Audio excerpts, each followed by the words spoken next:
শুরুতেই যে খবরের দিকে নজর রাখবো, বিধানসভায় প্রস্তাব পেশ হতেই উত্তেজনা। বাংলা বলায় ভিন রাজ্যে পরিযায়ী হেনস্থা প্রতিবাদে বিধানসভার প্রস্তাব পেশ সরকারের এবং তারপরেই রীতিমতো উত্তেজনার সৃষ্টি হয় এবং যে পরিস্থিতির সৃষ্টি হয় সেই সময়ের ছবি আপনাদের সামনে তুলে ধরছি। যে বিধানসভায় প্রস্তাব পেশ হতেই উত্তেজনা, সরাসরি চলে যাব, আবির ঘোষাল রয়েছে আমার সঙ্গে, আবিরের থেকে আপডেট নেব ঠিক কি হয়েছিল বিধানসভায় সেই সময় প্রস্তাব পেশের পরেই। দেখো, তুমি জানো যে গত কয়েক মাস ধরে তৃণমূল কংগ্রেসের তরফ থেকে লাগাতার অভিযোগ করে বলা হচ্ছে যে ভিন রাজ্যে কাজ করতে গিয়ে এই রাজ্যের বাসিন্দারা আক্রান্ত হচ্ছেন এবং তাদের একটা বড় অংশই হচ্ছে বাংলা ভাষায় কথা বলার জন্য আক্রান্ত। এমনকি বেশ কয়েকজনকে বাংলাদেশে পাঠিয়ে দেওয়ার ঘটনা ঘটেছিল, পরবর্তী সময় তাদেরকে ফিরিয়ে নিয়ে আসা হয় এবং সেই প্রক্রিয়াও শুরু হয়ে যায়। এক্ষেত্রে দাঁড়িয়ে কেন্দ্রীয় সরকারের যে ধরনের ভূমিকা পালন করা দরকার সেই ধরনের ভূমিকা তারা পালন করছেন না এবং কেন বাংলার মধ্যে একটি ভাষা, সেই ভাষাতে কথা বললে কেন এই ধরনের পরিস্থিতির শিকার হতে হবে সেই প্রসঙ্গের কথা উত্থাপিত হয়। তো সেই প্রসঙ্গে রেজ ধরে বিধানসভাতে প্রস্তাব পেশ করায় বিধানসভা রুলের 169 ধারা অনুযায়ী এদিনকে রাজ্যের পরিষদীয় মন্ত্রী শোভনদেব চট্টোপাধ্যায় তিনি প্রস্তাব পেশ করেন। শাসক বিরোধী উভয় পক্ষেই যারা বিধায়করা রয়েছেন তারা এই আলোচনা সভাতে অংশগ্রহণ করেন, কিন্তু প্রত্যেকটা ক্ষেত্রেই বিভিন্ন পরিসংখ্যান বা তথ্যের ভিত্তিতে দেখতে পাওয়া গিয়েছে যে একে অপরের বিরুদ্ধে জমে তোপ দেখেছেন, তা ঘিরেই উত্তেজনা বজায় থাকে এবং বিশেষ করে হচ্ছে কেন এই রাজ্য ছেড়ে কাজ করতে বাইরে লোকে যাচ্ছেন এই প্রসঙ্গ নিয়ে বারবার ধরে সরব হতে দেখতে পাওয়া যায় বিজেপিকে। পাল্টা কাজ করতে যাওয়া ভারতের মধ্যে কোথাও কোনো অপরাধ নয়, যারা এখানে কাজ করতে গিয়েছেন তারা প্রত্যেকেই ভারতীয় নাগরিক, তারপরেও কেন তাদেরকে এই অত্যাচারের সম্মুখীন হতে হচ্ছে সেই প্রসঙ্গের কথা বারবার ধরে উত্থাপন করে তৃণমূল কংগ্রেস যারা বিধায়করা রয়েছেন শাসক দলের তারা। ফলে সব মিলিয়ে একে অপরের বিরুদ্ধে যে ধরনের তথ্য বা যে ধরনের বিষয়কে সামনে রেখেছেন তার প্রেক্ষিতেই উত্তেজনা বিভিন্ন সময় লক্ষ্য করতে পারা গিয়েছে বিভিন্ন বক্তব্যের প্রেক্ষিতে। আবির সঙ্গে থাকো। একদিকে প্রস্তাব পেশের সময় উত্তেজনা, অন্যদিকে সময় বরাদ্দ নিয়েও কথা কাটাকাটি, স্পিকার এবং বিরোধী দলনেতার কথা কাটাকাটি। কি কারণে এই কথা কাটাকাটি, সময় বরাদ্দ নিয়ে কি মন্তব্য শুভেন্দু অধিকারীর জানবো। আমার সঙ্গে আবির রয়েছে। আবির, দেখো, ব্রাত্য বসু তিনি যখন বক্তব্য রাখছিলেন তার জন্য সময় ধার্য করা ছিল হচ্ছে 11 মিনিট। যদিও সেই সময় পেরিয়ে যাওয়ার পরও তিনি বক্তব্য রাখছিলেন এবং এক্ষেত্রে বিধানসভার অধ্যক্ষ তিনি জানান যে তৃণমূল কংগ্রেসেরই বা সরকার পক্ষেরই অপর একজন বিধায়ক তার যে বক্তব্যের যে সময়সীমা 8 মিনিট সেখান থেকে কেটে তাকে 4 মিনিট দেওয়া হচ্ছে এবং তার এই বক্তব্য রাখার সময়ই হচ্ছে বিরোধী দলনেতা তিনি স্পিকারের দৃষ্টি আকর্ষণ করার চেষ্টা করেন এবং তিনি সেখানে বলেন যে যারা শাসক দলের যারা বিধায়করা রয়েছেন তারা বক্তব্য রাখলেই তাদেরকে থামানো হয় না, তাদের জন্য সময় বৃদ্ধি করে দেওয়া হয়, কিন্তু যখন বিরোধী পক্ষের যারা রয়েছেন বিধায়করা তারা বক্তব্য রাখলে তাদের সময় কাটছাট করা হয়, এমনকি তাদেরকে বলতে দেওয়া হয় না। এই প্রসঙ্গ নিয়ে তর্কাতর্কি চলতে থাকে, যদিও বিরোধী দলনেতাকে উদ্দেশ্য করে স্পিকার তার চেয়ার থেকে বলেন যে হাউসটা তিনি জানান, অধিবেশন কি চলবে, কি নিয়ম রয়েছে রুল বুক অনুযায়ী তিনি জানেন, ফলে অযথা এই বিষয় নিয়ে কোনো টিপ্পণী না কাটলেই ভালো হয়। প্রসঙ্গটি তারপর সেখানে থেমে যায়। সঙ্গে থাকো আবির। অন্যদিকে আজ সকালে যে গতকাল যে ঘটনা ঘটেছিল, যে সেনার তরফে মঞ্চ খোলা নিয়ে সরব হয়েছিলেন, সুর সপ্তমী চড়িয়েছিলেন তৃণমূল সুপ্রিমো মমতা বন্দ্যোপাধ্যায়, আজ সেই সেনার মঞ্চ খোলা নিয়েও তপ্ত হয় বিধানসভা। কি হয়েছিল, কেন এই তপ্ত হয় বিধানসভা জানবো। আবির ঘোষাল রয়েছে আমার সঙ্গে। আবির, দেখো, ব্রাত্য বসু তার বক্তব্যের একটি জায়গাতে 1971-এর 25শে মার্চের প্রসঙ্গের কথা তোলেন এবং সেখানে ঢাকা শহরে মধ্যে পাকিস্তান আর্মি টিক্কা খানের নির্দেশে যে গুলি চালিয়েছিল জগন্নাথ হয় ঢাকা ইউনিভার্সিটি সেই প্রসঙ্গের কথা তিনি তার এখানে তুলে ধরেন। বিরোধী দলের বক্তব্য হচ্ছে আসলে এই বক্তব্য রেখে ভারতীয় সেনাকে অপমান করা হচ্ছে, যদিও ব্রাত্য বসু তিনি বলেন যে তিনি কোথাও ভারতীয় সেনাকে অপমান করছেন না, তিনিও ভারতীয় সেনার পক্ষেই কথা বলছেন, ভারতীয় সেনার সাথেই তারা রয়েছেন। তো এই প্রসঙ্গকে ঘিরেই একটা উত্তেজনার পরিবেশ তৈরি হয়। বিরোধী দলের তরফ থেকে তারা চেয়ার ছেড়ে উঠে দাঁড়ান, বিরোধী দলের নির্দেশে তারা বিক্ষোভ প্রদর্শন করতে শুরু করেন, ভারতীয় সেনার নামে তারা জয়ধ্বনি দিতে শুরু করেন। যদিও স্পিকার বলেন যেহেতু আলোচনা চলছে বিজেপির তরফ থেকেও বক্তব্য রাখার অধিকার রয়েছে, ক্ষেত্রে দাঁড়িয়ে তারা যেন এই ধরনের পরিবেশ তৈরি করে যেন অধিবেশনকে যেন বানচাল না করেন, এমন কোনো পরিস্থিতি যেন তৈরি না করেন। এই তর্কাতর্কি বা উত্তেজনার পরিবেশ বৃদ্ধি পাওয়ার পর দেখতে পাওয়া যায় যে চেয়ার ছেড়ে উঠে দাঁড়িয়ে পড়েন বিধানসভার অধ্যক্ষ। যখনই বিধানসভার অভ্যন্তরে বিধানসভার অধ্যক্ষ তিনি যদি চেয়ার ছেড়ে উঠে দাঁড়ান অন দ্য লেগ হলে তাহলে নিয়ম অনুযায়ী প্রত্যেকটা বসে পড়তে হয়। এটি এদিনকে বিরোধী দল সেই আচরণটি করেনি, অর্থাৎ সংসদীয় রীতি মানেনি বলে অভিযোগ করেন হচ্ছে অধ্যক্ষ এবং তাকে বলতেও শুনতে পাওয়া যায় যে তিনি যদি বিধায়করা যদি তার কথা না শোনেন তাহলে তিনি মার্শাল দিয়ে বার করে দেবেন।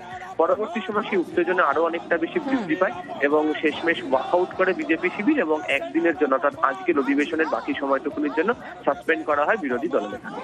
বেশ,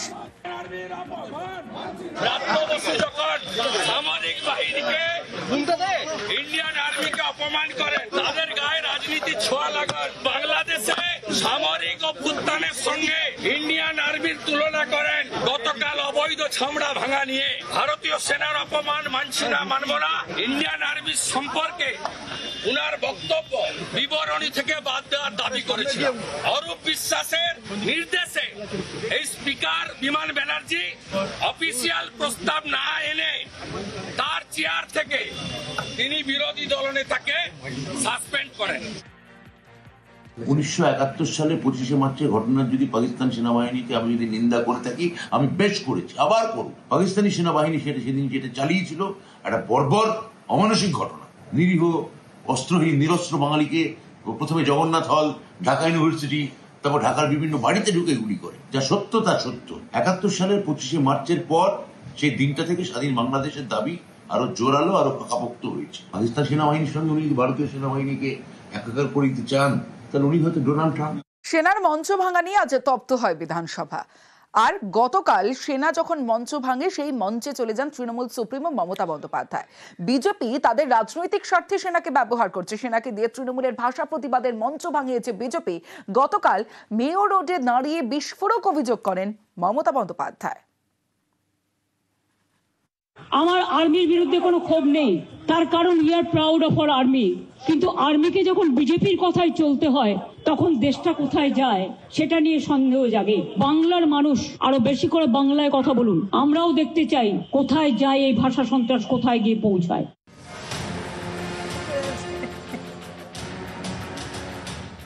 ভিন রাজ্যে আক্রান্ত বাঙালি, আক্রান্ত বাংলা ভাষা, এই অভিযোগে সরব তৃণমূল। মেয়ো রোডে তৈরি করে প্রতিবাদ মঞ্চ। প্রথম অনুষ্ঠান হয় 2রা অগাস্ট।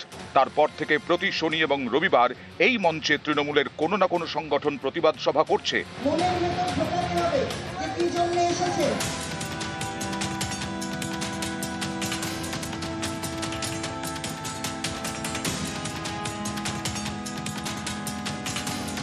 সোমবার এই মঞ্চ খুলতে যান সেনা জওয়ানরা।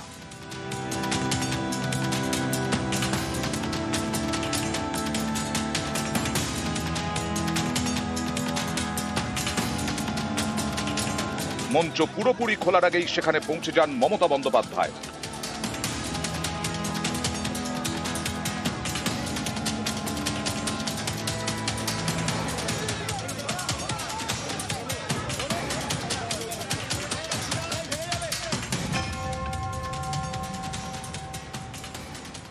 They misuse army because of their political vendetta and political purpose. Though I am not blaming the army because we are proud of them. They used to work for the country. সব এজেন্সিকে গভর্নমেন্টের lollipop করে দিয়েছে। আর্মিকেও যদি misuse করে এইভাবে, তাহলে নিরপেক্ষতা কোথায় থাকবে? সংবিধান কোথায় থাকবে?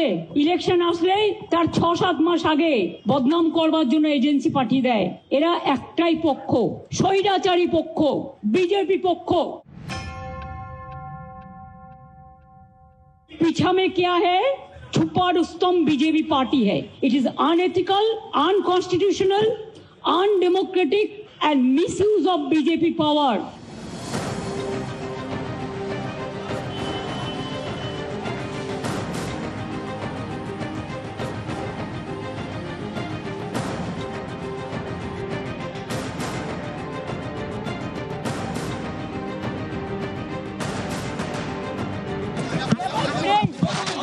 Why they are running away?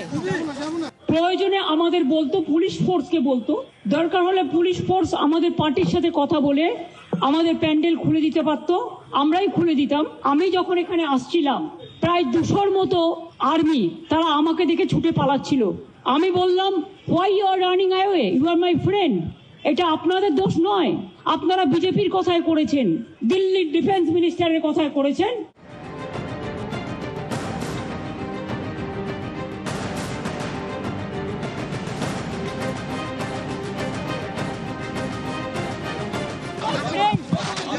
Why they are running away?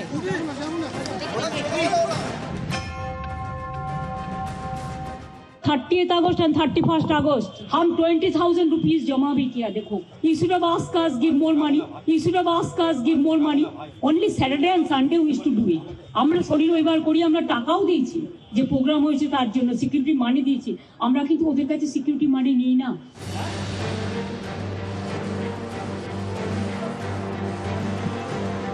সেনাবাহিনীর তরফে বিবৃতি দিয়ে দাবি করা হয়েছে, সুপ্রিম কোর্টের নির্দেশ মতো ময়দান চত্বরে 2 দিনের জন্য অনুষ্ঠানের অনুমতি দিতে পারে স্থানীয় সেনা কর্তৃপক্ষ।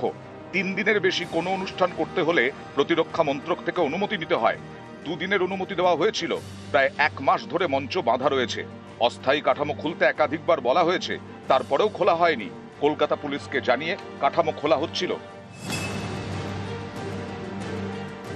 মেয়র রোড থেকে মঞ্চ খোলার প্রতিবাদে মঙ্গলবার জেলায় জেলায় প্রতিবাদ কর্মসূচি করবে তৃণমূল।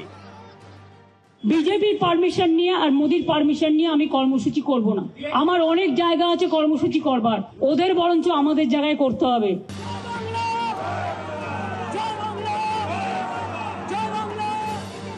নিউজ 18 বাংলা।